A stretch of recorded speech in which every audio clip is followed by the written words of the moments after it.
Aquí estamos ya de retorno, señoras, señores, amigos que nos siguen a través de las redes sociales y en la plataforma web www.tvopiura/TV online y también por el aplicativo HD Play Canal 124, que es una plataforma de canales nacionales e internacionales, y obviamente quienes nos siguen a través de la señal abierta, que es el canal 31. Vamos a conversar con el doctor Luis Alberto Ortiz Granda. Después de mucho tiempo nos volvemos a conectar con el médico para hablar sobre diabetes, de la violencia hacia la mujer y también sobre el tema hoy en referencia, que es la lucha contra el VIH.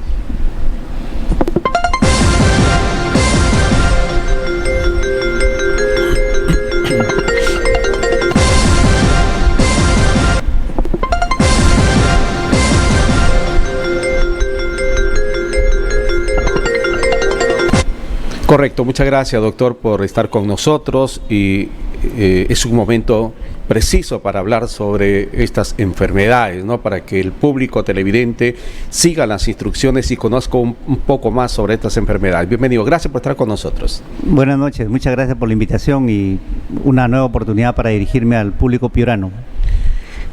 Abordamos, doctor, sobre la lucha mundial contra el SIDA, que precisamente el día de hoy se da inicio a esta, digamos, no es una celebración, ni es una conmemoración, sino es un recordar a la gente, al público, a modo de cómo tienen que cuidarse, porque este es un contagio, no es una infección, sino es un contagio que se transmite a través del sexo. A ver si nos amplía usted, doctor, el tema del SIDA. Efectivamente, es una transmisión que se da de persona a persona. Fíjese, tenemos ya más de 40 años que estamos ante esta epidemia.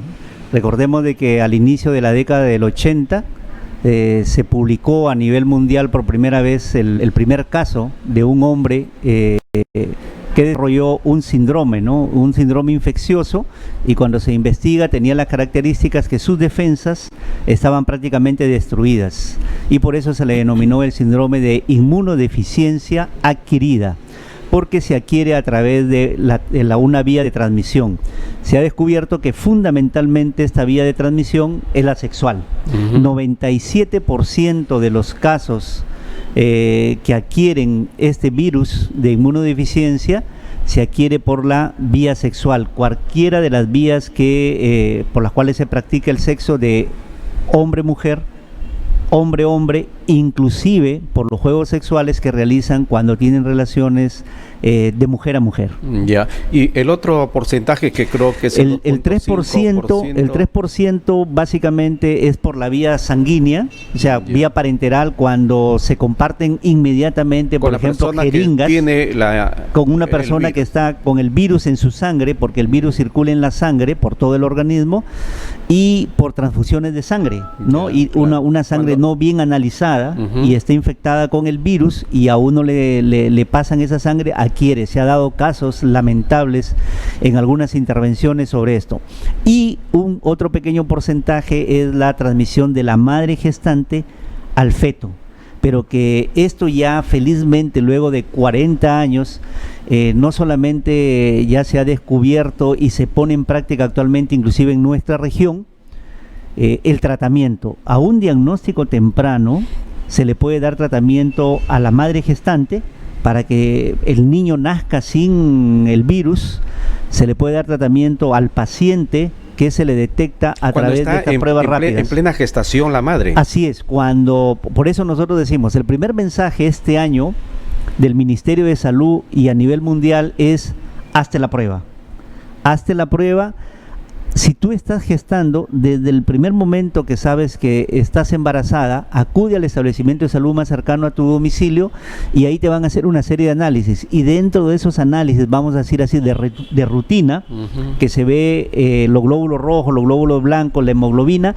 También se le hace la prueba de descarte de VIH-Sida a la gestante. ¿Es un análisis voluntario? ¿Es un análisis de rigor que a todas las personas embarazadas tienen que hacer esta prueba? Primero, lo que la gestante va a su control de gestación, se le hace una orientación, una consejería. Claro. Y se le explica la importancia de hacerle su análisis de orina, la importancia de hacerle su análisis de sangre y la importancia de hacerle su análisis de VIH-Sida. Entonces ella da un consentimiento informado y se le toma la muestra de sangre e inmediatamente tiene los resultados, porque ahora se hacen las pruebas rápidas. Si quiere una confirmación, la gestante o cualquier persona, se hace el test de ELISA. Y si aún más se requiere otra confirmación, existe el Western Blot, que ya ve las estructuras del virus, de la presencia del virus en la sangre. Se ha avanzado bastante en el diagnóstico para hacerlo muy tempranamente. Ahora, cuando se hace esta primera prueba es gratuita, creo, ¿no? En cualquier centro de salud lo proceden a aplicar. El Ministerio de Salud en el Perú ha determinado a través de una ley marco de lucha contra el SIDA dos cosas importantes. Primero, que el diagnóstico oportuno debe hacerse gratuitamente en todos los establecimientos de salud del Ministerio de Salud y por supuesto de los que son asegurados en su establecimiento de salud del Seguro Social. Entonces, la persona a partir de los 12 años de edad, así estipula la ley, puede ir a recibir una consejería y orientación a los consultorios diferenciados que hay en los centros de salud del Ministerio de Salud y a través de esta consejería recibir una prueba rápida, que los resultados están en 20-30 minutos, dan su consejería, su orientación, firman su consentimiento informado y obtienen el resultado inmediatamente, el cual es por supuesto personalizado y solamente lo va a saber el adolescente, el joven, el adulto, la mujer, el hombre que se le hace la prueba. Como quien dice, se guarda la reserva del caso. No, se guarda totalmente la reserva del caso, sea negativo o sea positivo. Qué bueno. Ahora hemos visto y precisamente hemos pasado el vídeo del tamizaje que se ha procedido a hacer algunas personas en la Plaza de Armas. La prueba rápida es 5 minutos, me dice la licenciada. Sí, entre 5 a 20 minutos máximo ya, o sea, el procedimiento dura 5 minutos y el resultado unos 20 minutos más. O sea, no nos va a tomar más de media hora hacernos la prueba. Por eso nosotros vamos a insistir siempre, hazte la prueba oportunamente. Si ya el adolescente, el joven, ha iniciado relaciones sexuales, debe acudir a tener consejería en estos consultorios diferenciados y hacerse la prueba, porque Dios no quiera, si se le da el diagnóstico, es la segunda parte que iba a mencionar, en el Perú ya se ha instalado adecuadamente el tratamiento, y en Piura tenemos en el Hospital Santa Rosa un equipo de infectólogos, tenemos el tratamiento que se denomina Targa, que se le da también gratuitamente a todos los pacientes diagnosticados con VIH-Sida. Y esta primera prueba o la prueba rápida, ¿cuál es la garantía que tiene? ¿Al 100% o de pronto puede variar? Siempre hay un margen de error entre el 5 y el 10%, ¿no? Por eso también se ven las características del paciente, su actividad sexual, sus contactos sexuales, si ha usado o no preservativo, por ejemplo, si ha usado protección. Si vemos que hay factores de riesgo, entonces prácticamente estamos confirmando el diagnóstico, ¿no? Pero para iniciar el tratamiento, con toda seguridad, cuando se le derive al establecimiento de Santa Rosa, por ejemplo, ahí le van a hacer necesariamente el test de ELISA.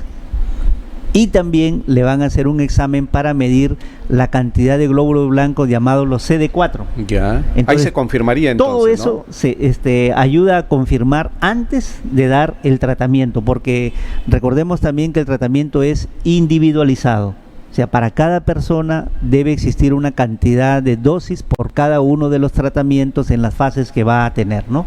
Acontece que el libertinaje o la promiscuidad son los que mayormente pueden ser factores de riesgo, ¿no? Sí, por eso es que nosotros recomendamos, primero, en los adolescentes,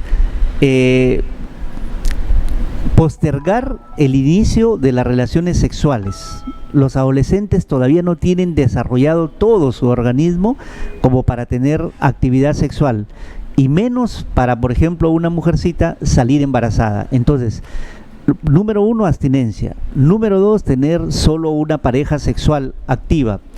Número 3, evitar la promiscuidad. Y número 4, ya en caso de que se tuvieran relaciones sexuales, usar preservativo, ¿no? Y también hay acceso en los centros de salud a los preservativos. Por ejemplo, está relacionado la promiscuidad con esta actividad sexual de los trabajadores sexuales varones y trabajadoras sexuales mujeres. Entonces, para ellos existe un programa de control que mensualmente tienen que ir al establecimiento de salud de San José, donde reciben consejería, donde reciben orientación, donde reciben evaluación médica y donde todos los meses se les hace exámenes para poder ver cuál es su estado de salud, no solamente sobre esta enfermedad, sino cualquier otra enfermedad, porque recordemos, el virus, ¿qué hace? El virus disminuye la defensa del organismo y eso permite que una infección, nosotros le llamamos infección oportunista, como por ejemplo la tuberculosis, como por ejemplo una neumonía, como por ejemplo un virus de la influenza, un virus o una bacteria gástrica, le va a producir una gran infección. Es diferente una infección en una persona con el virus de inmunodeficiencia humana a una persona que no tiene el virus. La persona que no tiene el virus se va a saber defender mejor su organismo. Sin embargo, a la persona que tiene el virus le va a producir el síndrome ya. Le va a producir una serie de signos y síntomas que posiblemente lo lleve a la muerte. Ahora, según información que recibí hoy día de una asociación, en la región Piura existirían 360 casos de personas adultas y de 32 niños. ¿Está confirmado esto o es más la cifra de las personas contagiadas? A ver, sí, efectivamente, esto está confirmado. Lamentablemente no deberíamos tener casos, eso sería lo ideal con todas las campañas de prevención, pero le digo, ¿estos son todos los casos? Lamentablemente no. En el Perú, fíjese, se calcula que existen más de 70,000 personas viviendo con VIH-Sida, de las cuales un poquito más del 50%, diríamos el 60%, tienen el diagnóstico conocido y están recibiendo tratamiento. El otro 40% están viviendo con VIH-Sida y no se han acercado a un establecimiento de salud, del Ministerio de Salud o E-Salud, para recibir su tratamiento. Y se están tratando como ellos creen conveniente. Entonces, esa cifra se traslada también a nuestra región. Es probable de que un 30-40% de los que tienen VIH-Sida, de los que tienen el virus, no se han acercado, no quieren ir a un establecimiento de salud por algún motivo, porque, mire, lo primero es que tienen el temor de ser discriminados. Claro.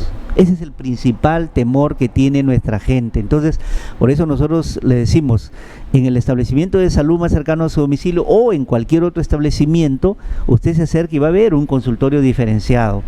Entonces, para que pueda tener no solamente el diagnóstico, sino iniciar todo el trámite del tratamiento, que, insisto, es gratuito. El portador o el contagiado o contagiada va a contagiar a la otra persona, como ya se ha dicho, sí, con las relaciones sexuales, no porque lo abraza, no porque lo besa, no porque comen de un mismo plato. Esto se excluye. Sí, eso ya está demostrado científicamente con medicina basada en evidencia. Ayer conversábamos con un grupo de adolescentes que a través de una reunión Zoom que tuvimos con el Club de Leones Ignacio Merino Muñoz, y les decíamos que hay algunos mitos. La persona que está viviendo con VIH-Sida, con el virus, no contagia por abrazar a otra persona. Antes de la pandemia nos saludábamos con besos en la mejilla, no se contagia por esos besos en la mejilla, no se contagia por un apretón de manos. ¿Cómo se transmite el virus? Por estas microhemorragias que se producen cuando hay una relación sexual y hay la introducción, por ejemplo, del pene del varón infectado con VIH a través de la vagina. La fricción que se produce en una relación sexual, se producen siempre microhemorragias, y a través del contacto de sangre a sangre es que se transmite el virus. Y también la relación anal entre el pene y el ano, cuando no hay protección. Entonces, esas son las dos vías principales por las cuales se ha demostrado que se transmite el virus. Las otras formas no se ha demostrado que se pueda transmitir. Hay un porcentaje mínimo que se ha determinado el virus en el semen, pero no es por el semen, es por la sangre. Porque el virus se transmite en la sangre. Sáqueme de la ignorancia. Cuando uno tiene una relación sexual entre parejas, no hay fluidez de sangre. Es a través del semen. Hay microhemorragias, o sea, entre la mucosa que conforma el tejido que conforma la vagina y el tejido que conforma el glande, se producen microhemorragias, que nosotros no la vemos. Por eso es que no se da cuenta. Nadie lo va a percibir así no lo va a percibir a simple vista, ¿no? Entonces hay una microhemorragia. Siempre hay lesiones en esta parte de la mucosa. Y más aún cuando es una relación sexual por el recto, por el ano. Ahí todavía hay mayor facilidad de que se produzca, más riesgo de que se produzca microhemorragia, y ahí es la transmisión. No hay otra forma de la transmisión, ¿no? Entonces, esos son mitos que hay que irle diciendo a la gente, que si va a tener relaciones sexuales, que siempre lo haga con protección. Y esta enfermedad ya no es una enfermedad como en algún momento se pensó, porque así se inició. Se comenzó a detectar en los homosexuales, en los hombres que se prostituían, luego en los hombres que eran heterosexuales pero que tenían contacto con homosexuales, y la relación entre número de hombres contagiados o que tenían la transmisión y mujeres contagiadas eran de 10 hombres, una mujer. Ahora fíjense que estamos en 3 hombres, una mujer. O sea, ahora se ha demostrado que la población más vulnerable viene siendo la mujer. Lamentablemente en el mes de noviembre hemos visto también estas acciones de la lucha de la violencia hacia la mujer, ¿no? Nosotros tenemos que seguir en esa campaña también, y muchas mujeres que son violentadas por varones que tienen esta enfermedad, les transmiten en el acto de violación porque son forzadas, y ahí hay muchas veces mucha agresión y terminan siendo contagiadas. O lo más increíble, que se ha demostrado que terminan siendo contagiadas por su esposo, por la pareja. Ese es un tema muy importante, doctor. Se recomienda, ¿no?, que las relaciones sexuales sean en la pareja, esposo, esposa, etcétera. Pero se han visto casos de que de pronto uno de los dos, cuando se ha hecho la prueba, sale con que tiene el virus. ¿Cómo se asume esto, doctor? ¿Descuido de pronto, o como quien dice por ahí, tuvo que sacar los pies del plato, o una oportunidad que se le presentó y entonces esa persona era portadora? Y no tuvo protección, o sea, por eso nosotros decimos, lo ideal es que solo se tenga relaciones sexuales entre las parejas, vamos a decir así, formales, permanentes, ¿no? Sin embargo,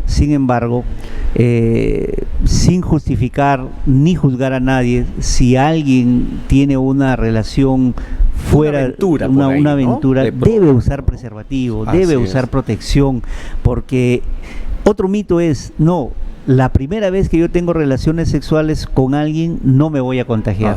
Que ese es un mito entre los adolescentes, fíjense. Circula ese mito de decir, no, la primera vez que tú vas a tener relaciones sexuales no vas a quedar embarazada ni vas a contagiarte de ninguna enfermedad. Eso es falso. Ante un primer contacto puede la joven, la adolescente, salir embarazada, o cualquier persona ante un primer contacto sin protección adquirir cualquier infección de transmisión sexual, especialmente el VIH-Sida. Correcto. Ahora, en cuanto a la sintomatología del virus, de este VIH y SIDA, la persona, hombre o mujer, que es promiscua y que nunca se aplicó la prueba, nunca fue a la prueba, ¿cómo se manifiesta esta enfermedad? El virus de la inmunodeficiencia humana no da síntomas, lo único que hace es destruye las defensas de nuestro organismo. Muy bien, como yo ya no tengo defensa, vamos a ponerlo en términos futbolísticos, que últimamente todo el mundo ha estado atento. Es como si nuestro equipo, que es nuestro organismo, nos fuéramos a jugar un partido de fútbol y no tuviéramos arquero y no tuviéramos 2 defensas. Lluvia de goles. Lluvia de goles, exactamente. Claro. Es así, no tenemos defensa. ¿Y qué van a significar la lluvia de goles? Va a significar un virus, va a significar una bacteria, por ejemplo la bacteria de la TBC, que entra a nuestro organismo. Es más, que nosotros los peruanos lo tenemos en nuestros pulmones, pero como en estos momentos se bajaron nuestras defensas, se comienza a reproducir grandemente el bacilo de Koch, el bacilo de la tuberculosis. ¿Y qué va a presentar la persona? Va a presentar la sintomatología respiratoria de la tuberculosis. Si esta persona se resfría, si adquiere el virus de la influenza, va a comenzar a desarrollar una gran enfermedad que se va a convertir en una bronquitis, se va a convertir en una neumonía. Son las dos enfermedades más frecuentes por las cuales se llega a descubrir en las personas que no se han hecho la prueba, se llega a descubrir que también tienen VIH-Sida. Cuando nosotros tenemos un paciente con sintomatología respiratoria, tipo neumonía, tipo TBC, y vemos su comportamiento, le hacemos su estudio psicosocial, no su comportamiento sexual, entonces se le toma la prueba y sale positivo. Pero la sintomatología con la cual va por un problema respiratorio. Segundo lugar, problema dermatológico y también gastroenterológico. Personas que tienen frecuentemente diarreas, dicen, siempre me cae mal la comida, esto, y comienzan a bajar demasiado de peso. Hay que investigar en ellos su conducta sexual. En cuanto a la dermatología, ¿es la decoloración de la piel? Por ejemplo, es la decoloración de la piel. También lesiones tipo alergias, manchas, una especie de hematomas, muy bien dicho. Aparentemente dice, pero yo no me he golpeado, yo no sé qué pasa, y tengo estas manchas, tengo estos hematomas. Entonces, ¿por qué? Porque ahí hay una infección que hay que investigar, producto de la baja de las defensas que tiene esta persona. El SIDA, como la diabetes, no tiene cura. ¿Cómo se puede controlar un paciente portador de SIDA? Buena pregunta. El SIDA, ya el síndrome de inmunodeficiencia, se puede controlar cuando hacemos el diagnóstico lo más temprano posible. Fíjese, una persona desde el día que adquiere la transmisión del virus puede pasar un año, como pueden pasar hasta 10 años y no presentar síntomas. Y una vez que se hace el diagnóstico, mientras más temprano, entonces ya existen todas estas líneas de tratamiento que le digo se denominan TARGA, son antirretrovirales, que se ha demostrado clínicamente y en laboratorio que detienen el avance de la enfermedad y que le permiten a la persona poder hacer su vida prácticamente normal, ¿no? Por eso le decía, si una mujer embarazada inmediatamente esté embarazada, se hace sus pruebas y ahí le detectan el VIH, entonces se le deriva al infectólogo, se le deriva al programa, le dan su tratamiento y ella va a controlar la enfermedad y su niño va a salir, probablemente tiene una gran probabilidad de no adquirir el VIH, ¿no? ¿Y cuánto puede vivir, por ejemplo, esta mujer que tempranamente se le diagnosticó y comienza a dar su tratamiento, comienza a recibir su tratamiento en forma permanente? Se estipula que en promedio pueden llegar a vivir hasta 60 años. Usted también mencionó la diabetes, igual. Mientras más temprano diagnostiquemos la diabetes y más temprano se inicie el tratamiento para la diabetes, el paciente con actividad física y buena alimentación, más su tratamiento en ese orden, alimentación, actividad física y tratamiento, pueden llegar a vivir una buena cantidad de años con una diabetes bien controlada. Ahora, en el plan estatal o en la política de Estado, el Estado asume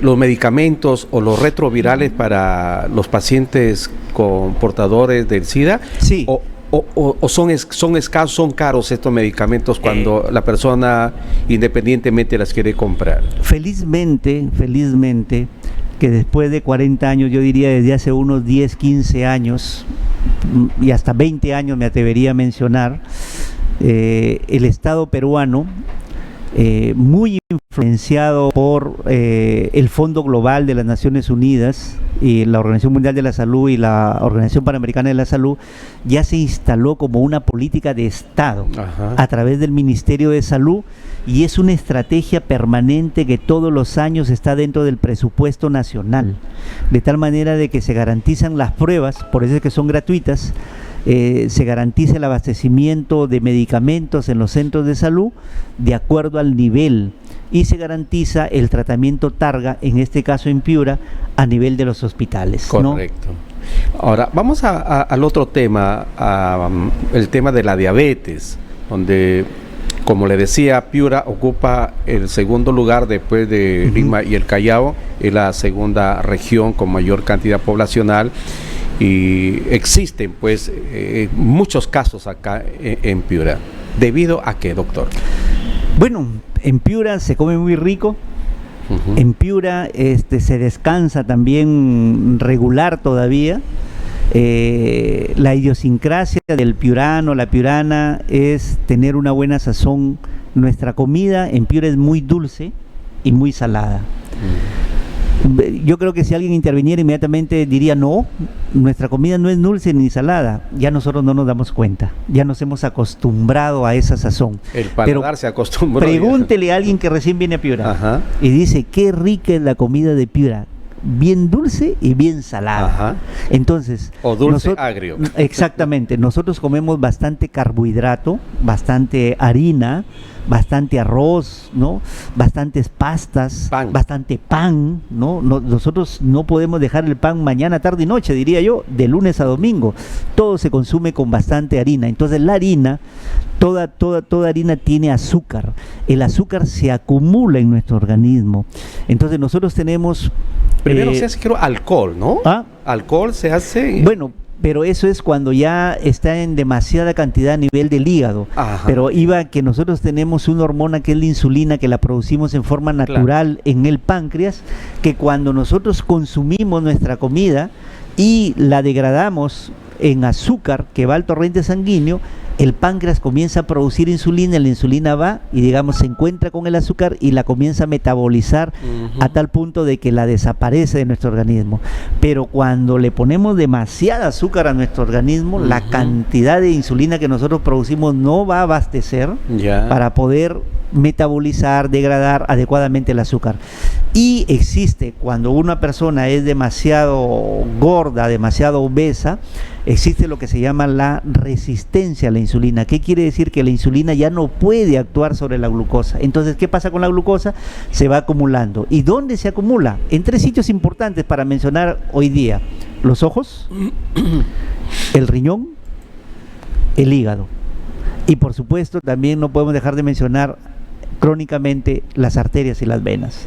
Entonces, por eso es que también nosotros decimos, hay que prevenir, hay que hacerse la prueba de la glucosa, por lo menos aquellos que no saben si son diabéticos o no, pero sospechan de algo, por lo menos una vez al mes. Y también es una prueba muy rápida, con una gotita del pulpejo del dedo, que en 2 minutos 3 minutos está el resultado. ¿Se presentan síntomas o tampoco? No sí, los síntomas son muy fáciles de identificar. Una persona, por ejemplo, que de un momento a otro, sin mayor razón, pierde peso. Una persona que comienza a tener muchas ganas de orinar, y si observa un poquito su orina, hace mucha espuma la orina, porque está perdiendo azúcar por la orina. Entonces va muchas veces al baño a orinar. Personas que comienzan a tener, entre comillas, ansiedad de comer, entonces nosotros, y mucha sed, quieren tomar bastante líquido. Nosotros le llamamos las 4P: pérdida de peso, polifagia, que es la de comida, polidixia, que es la de beber agua, y poliuria, o polaquiuria, que es ir a orinar bastante. No son las 4P: la orina, la pérdida de peso, el hambre y la sed, ¿no? Esos 4 sintomatologías fundamentalmente, ¿no? Y además de que la persona pues también es una persona que regularmente tiene, nosotros le llamamos bastante grasita abdominal, ¿no? Entonces, y eso es muy característico también en los piuranos. Hay mucho gordito, mucho panzón. Así es, sí. Entonces hay que hacerse un control. Cuando nosotros ya nos vemos así, hay que hacerse un control. Y aquí hay 3 recomendaciones básicas. Estamos hablando de la alimentación: disminuir todas las comidas que tengan azúcar y harinas. Debemos comer más proteínas, carnes de pescado, las carnes blancas, no el pellejito, las carnes blancas, verduras y frutas. Segundo, actividad física. O sea, una caminadita 20 minutos, 30 minutos al día, todos los días. Si hay oportunidad de hacer un poco más de ejercicio, mejor. Pero ¿saben qué? La recomendación que hacemos los profesionales de la salud es en ropa de deporte. Dicen, no, pero yo en mi trabajo camino. Usted camina con ropa de trabajo, con zapatos. El cerebro no piensa ni envía los mensajes pensando en que usted está haciendo deporte, que está haciendo. No, póngase ropa de deporte, póngase sus zapatillas y salga a caminar. A trotar mínimamente. Si lo puede hacer, salga a trotar, ¿no?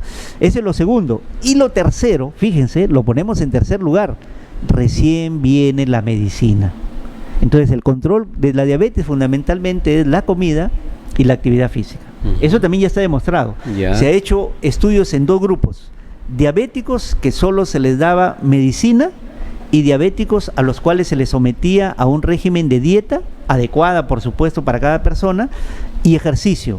Mejor control tuvieron los que hicieron una buena dieta y ejercicio versus los que tomaban medicina solamente. Claro. Dejar la vida sedentaria en particular. Dejar la vida sedentaria. Por eso decía, comemos rico y además descansamos mucho. He escuchado en algunas personas que seguramente están equivocadas y usted me lo va a confirmar, de que la diabetes es emotiva. Un mito de la diabetes es mito, ¿no? Dicen que, yo tengo diabetes emotiva. Entonces, ¿qué es lo que pasa? ¿Qué es lo que también se ha estudiado? Que en primer lugar la diabetes sí tiene factores de riesgos condicionantes. Primero es la genética, eso sí está demostrado. O sea, de abuelos, padres, hermanos directos, si un padre y madre son diabéticos, el 50% de sus hijos tienen mucha posibilidad de desarrollar la diabetes, hagan lo que hagan. Lo que ha coincidido es de que, y nosotros vemos pacientes en nuestro establecimiento de salud de San José, que dicen, yo no tenía diabetes, doctor, pero falleció mi padre y entré en un estado emocional, yo vivía con mi padre, todo, me puse mal, me desmayé, todo, me trajeron a la posta, me hicieron análisis total. Y me descubrieron la diabetes. Le dije, señora, usted ha dicho una gran verdad, le descubrieron que tenía diabetes, pero la tenía guardadita, está. Igualito, la diabetes. Usted cuente, desde el día que se hizo la prueba y le demostramos con el análisis que usted tenía más de 130 de glucosa en 2 tomas, significa desde hace 5 años a 10 años usted ya venía desarrollando diabetes.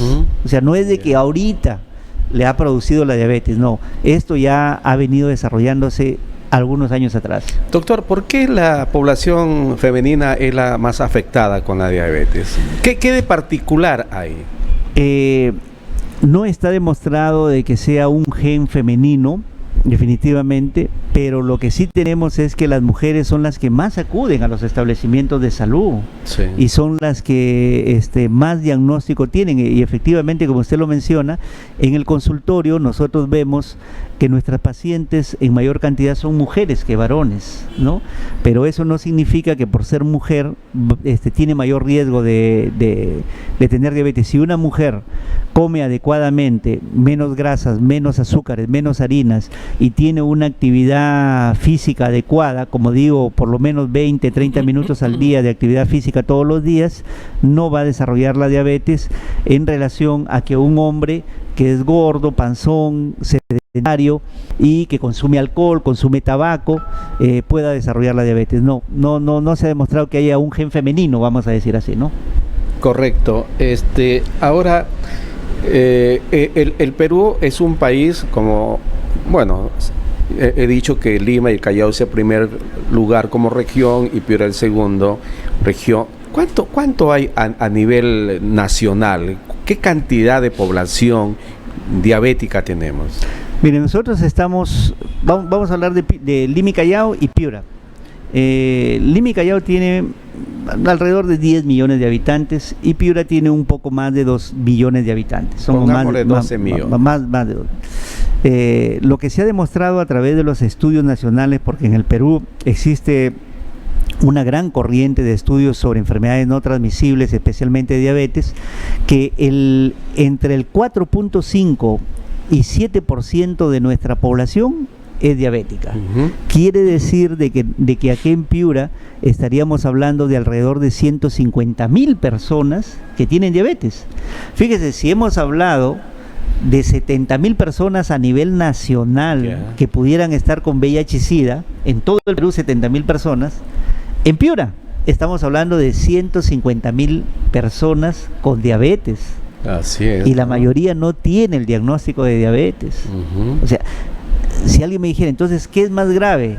Las dos son graves, en las dos hay que prevenirlas, pero también nosotros estamos denominando como una epidemia de enfermedad no transmisible a la diabetes, el sobrepeso y la obesidad. O sea, fíjense qué tan grave es el problema de la diabetes en el país, y especialmente en Piura, que somos la segunda región después del Lima y Callao en el índice o la incidencia, prevalencia de diabetes.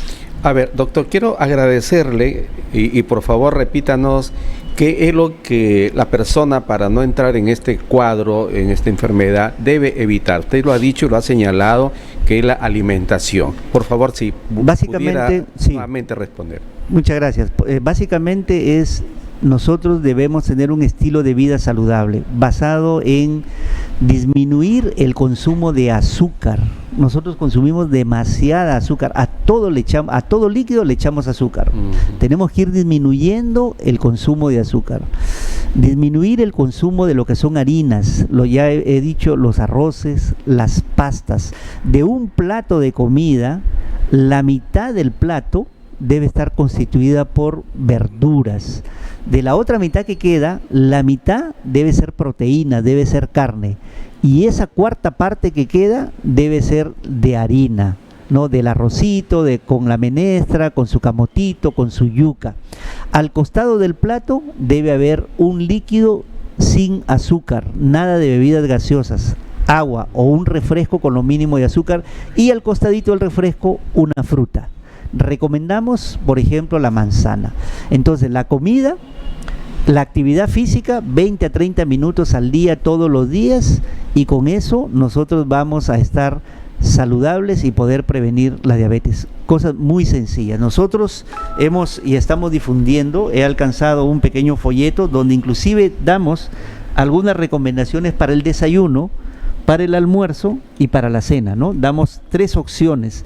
No necesariamente tenemos que comer mal, podemos comer bien cuidándonos. Esa es la recomendación que nosotros daríamos. Ahora, he escuchado también, y esto lo considero un mito, que la diabetes tiene cura. ¿Efectivamente se pueden curar las personas? Hasta ahora nosotros en medicina, científicamente no está demostrado. No hay medicina en evidencia hasta ahora, que por ejemplo me preguntaban, la canela, el agua de canela, ciertas hierbas, todo puede ayudar a disminuir, exactamente, a controlar el nivel de glucosa, pero no, una vez que el páncreas está dañado y ya no produce insulina, hay que ayudarlo al páncreas con estos medicamentos. Eso es lo que hacen los medicamentos, ayudan al páncreas a producir un poco más de insulina para poder metabolizar, degradar el azúcar. Entonces, por eso es que nosotros tenemos que darle menos azúcar al organismo, para que con la poca insulina que ya produce el páncreas dañado, pueda metabolizarse bien el azúcar y no se acumule en los órganos nobles que he mencionado, que son los ojos. La retinopatía diabética es la primera lesión que tiene el paciente diabético. Correcto. No quiero ampliar mucho el tema, que es importante, doctor Ortiz. A raíz de esta pandemia de coronavirus, muchos pacientes han fallecido por la comorbilidad de la diabetes, ¿verdad? O de la obesidad o por la hipertensión. Una persona diabética ha contribuido, digamos, a que sus defensas las tenga bajas y que no haya podido resistir esta enfermedad del coronavirus. Sí, lamentablemente, una de las primeras cosas que se supo fue que el virus iba a ser más letal, iba a ser más contagioso en personas con comorbilidad. Y las primeras comorbilidades que se han puesto en la lista son la diabetes mellitus, el sobrepeso, obesidad, hipertensión arterial, ¿no? Entonces, las comorbilidades han hecho de que la persona tenga mayor letalidad, el virus le ha ofrecido una mayor letalidad, y son los que mayormente han fallecido. Y lo segundo es de que lamentablemente durante la pandemia nuestros pacientes diabéticos hipertensos no podían ir al establecimiento de salud, y muchos de ellos la han pasado muy mal con cómo acceder a un tratamiento, ¿no? Cómo cuidarse adecuadamente. Sí, efectivamente, el COVID-19 nos ha hecho mucho daño, y especialmente a nuestros pacientes con enfermedades no transmisibles como la diabetes mellitus. Correcto. Usted abordó un tema bastante también preocupante, que es la violencia hacia la mujer. Hay temas en torno a cómo se debe destacar y cómo se debe informar, cómo se debe enfocar, porque este es un tema de machismo, digamos, ¿cierto? De que el varón esté maltratando a la mujer, golpeándola o violándola también a la propia esposa. Así es. ¿Cómo se considera esta situación, digamos, aberrante de ciertas personas? Fíjese, felizmente, entre comillas, felizmente, que también el Estado peruano, sea cual sea el gobierno, ya lo adquirió como una política de Estado, ¿no?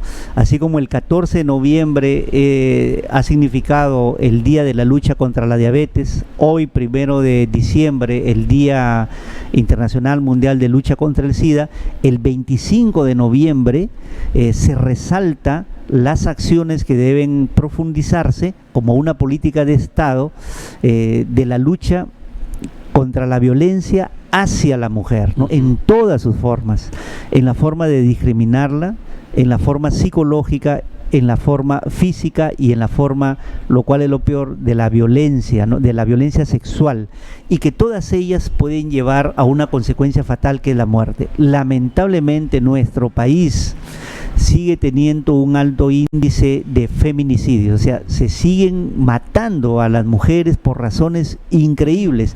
¿Y quiénes son los principales agresores? Son las exparejas o las parejas, ¿no? O las parejas. Entonces aquí hay todo un estudio que se ha hecho sobre las características de cómo se establecen las relaciones humanas en nuestro país.